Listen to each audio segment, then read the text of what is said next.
Hello everyone, welcome to Vision Study Hub. और आज हम लोग रियल नंबर्स में फंडामेंटल थ्योरम ऑफ अर्थमेटिक के बारे में डिस्कस करने वाले हैं।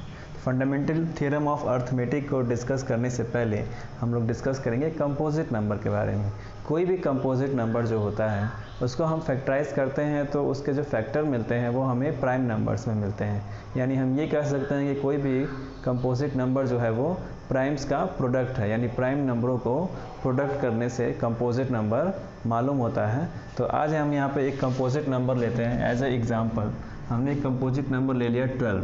तो 12 का फैक्टराइजेशन करने पर, जब 12 का फैक्टराइजेशन करेंगे तो कुछ इस तरह से मिलेगा 2 6 जा 12, 2 3 जा 6, 3 1 जा 3।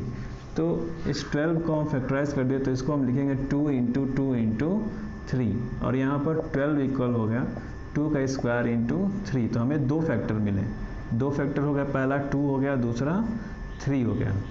2 एंड 3, 2 एंड 3, और 2 और 3 दोनों क्या हैं? प्राइम नंबर्स हैं।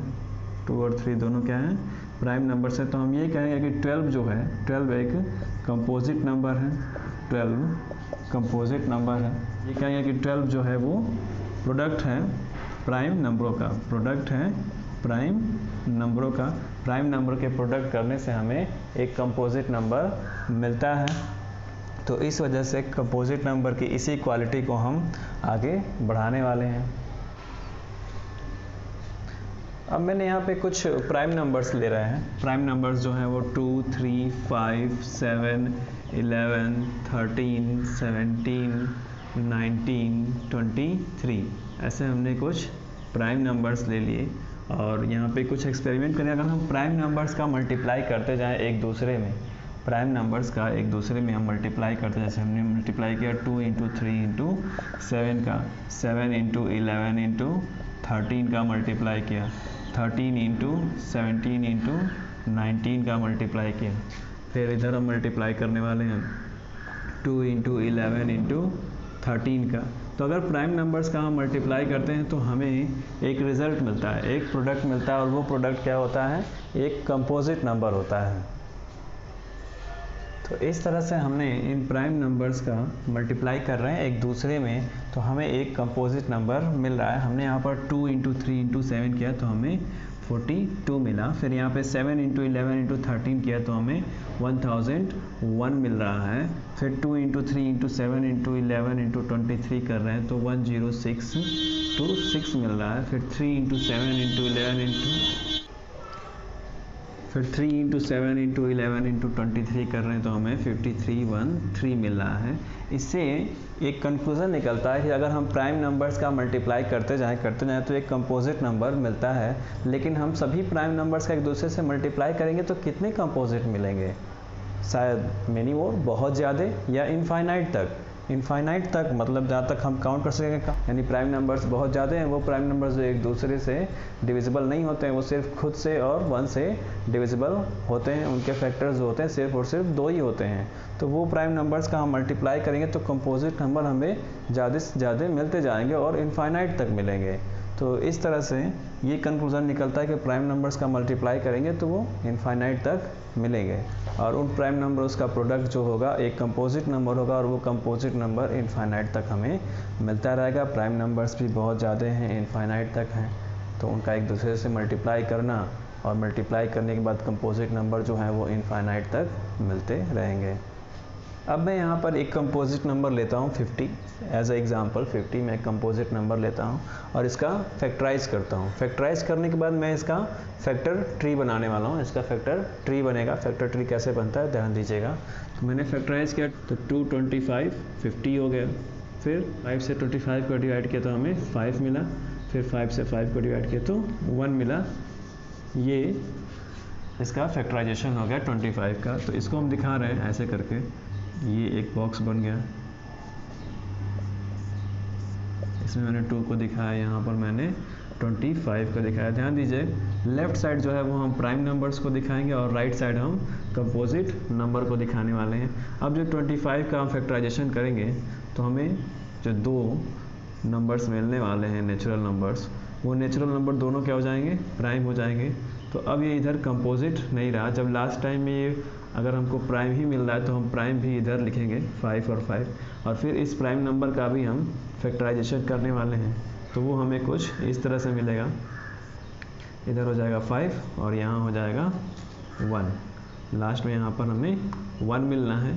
तो एक जो प्रोसेसिंग होती है कि हाँ राइट साइड में हमें कंपोजिट नंबर लिखना है, बट लास्ट में जा करके वो हमें प्राइम अगर मिलता है तो उस प्राइम को हम इधर लिख भी सकते हैं, उसमें कोई दिक्कत नहीं है। तो हमने डिवाइड किया 50 को, उसके प्राइम फैक्टराइजेशन में फाइंड करना था। तो सबसे पहले हमने उसके प्राइम नंबर्स, जो फर्स्ट प्राइम नंबर होता है 2, उससे हमने उसको डिवाइड किया, तो वो डिवाइड हो गया। उसकी डिविजिबिलिटी थी कि वो 2 से डिवाइड हो सकता है, तो हमने डिवाइड किया तो हमें मिला 25। इस तरह से 2 से 50 को डिवाइड किया तो 25, तो 25 और 2 को मैंने यहाँ पे राइट कर दिया। इस तरफ प्राइम नंबर और इधर कंपोजिट नंबर। अब 25 को फैक्टराइज करना था तो वो 2 से नहीं हो सकता, वो 5 से ही होगा, तो हमने 5 से डिवाइड किया 25 को, तो हम वो 5 टाइम्स में गया।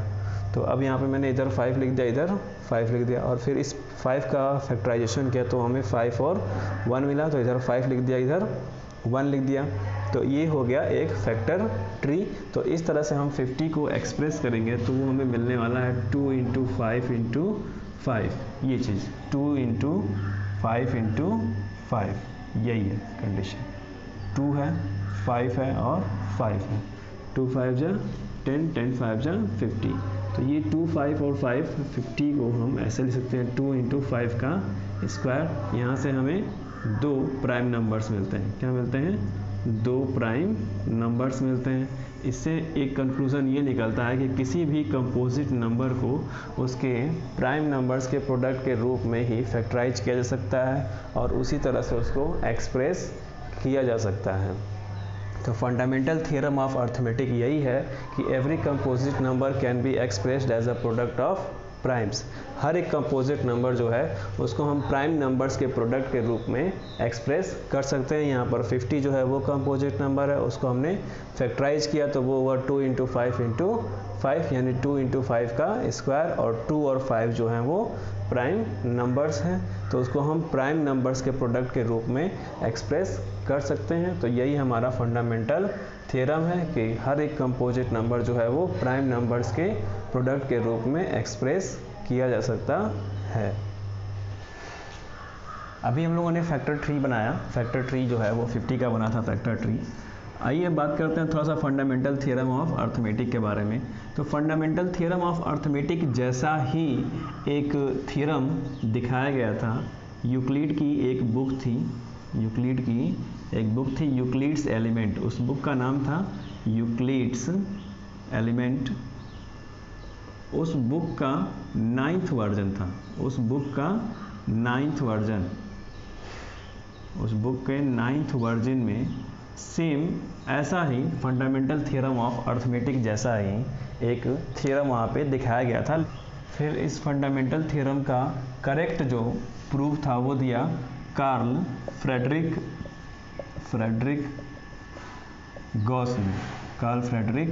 गॉस ने दिया। इनका जीवन काल जो था वो 1717 से 1855 तक था और इन्होंने इसका करेक्ट प्रूफ दिया था। कार्ल फ्रेडरिक गॉस जो थे अपने टाइम के टॉप 3 मैथमेटिशियन में से एक थे और टॉप 3 मैथमेटिशियंस में 2 और लोग थे, आर्किमिडीज भी थे और न्यूटन भी थे। आर्किमिडीज और न्यूटन दोनों लोग थे और उसमें तीसरे एक टॉपर मैथमेटिशियन थे कार्ल फ्रेडरिक गॉस ने, और इन्होंने अपनी बुक में इस फंडामेंटल थ्योरम ऑफ अर्थमेटिक का करेक्ट प्रूफ दिया था। उससे पहले सेम वैसा ही मिलता जुलता यूक्लिड्स एलिमेंट्स, यूक्लिड की बुक थी, उसके 9th वर्जन में ऐसा ही थ्योरम दिया गया था। तो फंडामेंटल थ्योरम ऑफ अर्थमेटिक के बारे में सबसे करेक्ट जो प्रूफ था वो कार्ल फ्रेडरिक गॉस ने दिया था। और फंडामेंटल थ्योरम ऑफ अर्थमेटिक अभी आपको एक्सप्लेन कर ही दिया मैंने।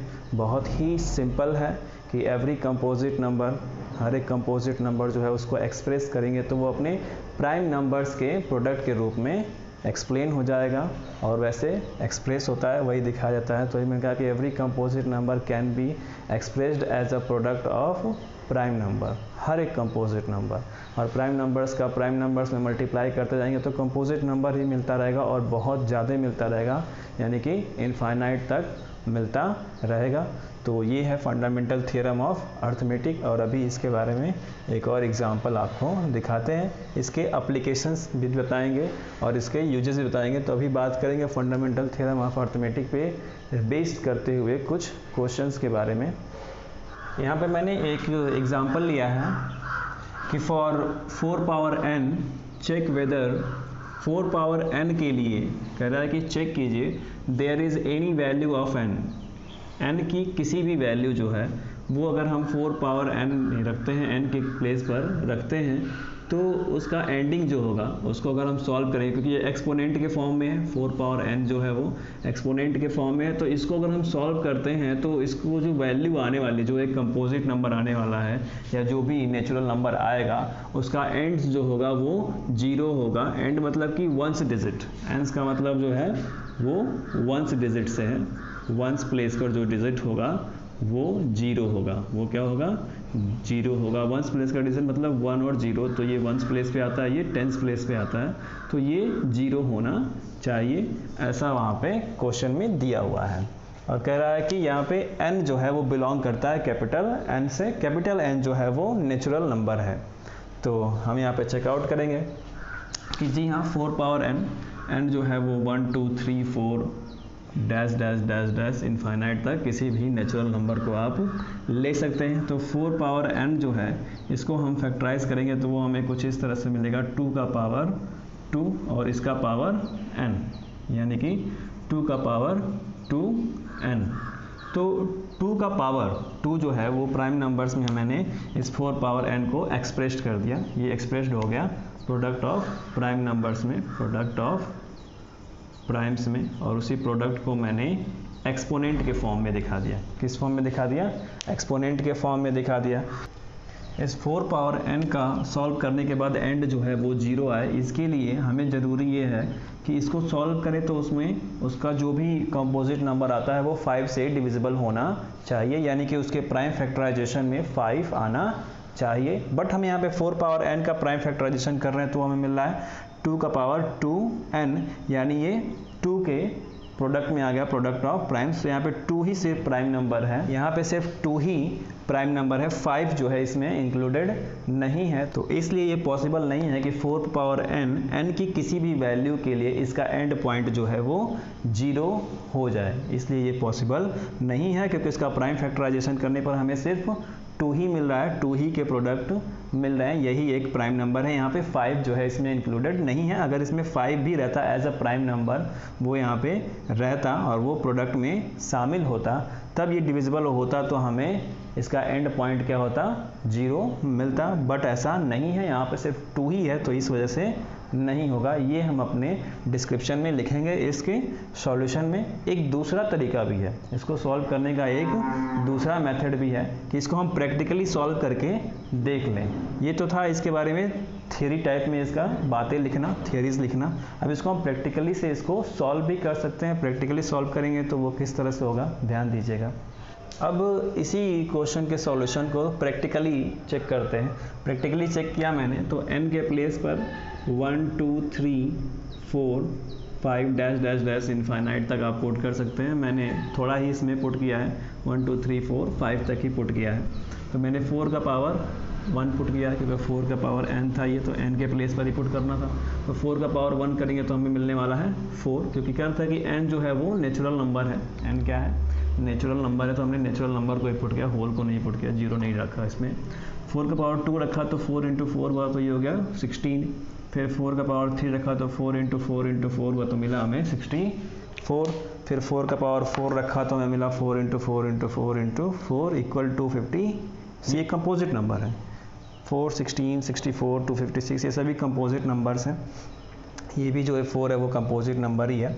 तो अब बात करते हैं जरा इसके ऑब्जर्वेशन के बारे में। ऑब्जर्व क्या हुआ? वंस प्लेस की बात हो रही थी, यहाँ भी ये वंस प्लेस पर है, ये वंस प्लेस पर है 6, ये 4 वंस प्लेस पर है, यहाँ ये 6 वंस प्लेस पर, ये 4 है वंस प्लेस पर। 0 नहीं हुआ, 0 जो है नहीं हुआ। तो इसमें एक रिपीटिंग कंडीशन दिख रही है। वो रिपीटिंग है कि पहले 4 है, फिर 6 है, फिर 4 आ जा रहा है, फिर 6 आ जा रहा है, और फिर 4 आ जा रहा है। 6 फिर 4 फिर 6 फिर 4 आ जा रहा है, 0 नहीं आ रहा है, यानी 4 6 4 6 4 6 4 6 ऐसी ही कंडीशन हमेशा चलती रहेगी 4 पावर n के लिए। यहाँ पे n के प्लेस पर आप कोई भी नेचुरल नंबर पुट करने वाले हैं तो 4 6 4 6 4 6 4 6 ऐसे ही कंडीशन चलती रहने वाली है वंस प्लेस की।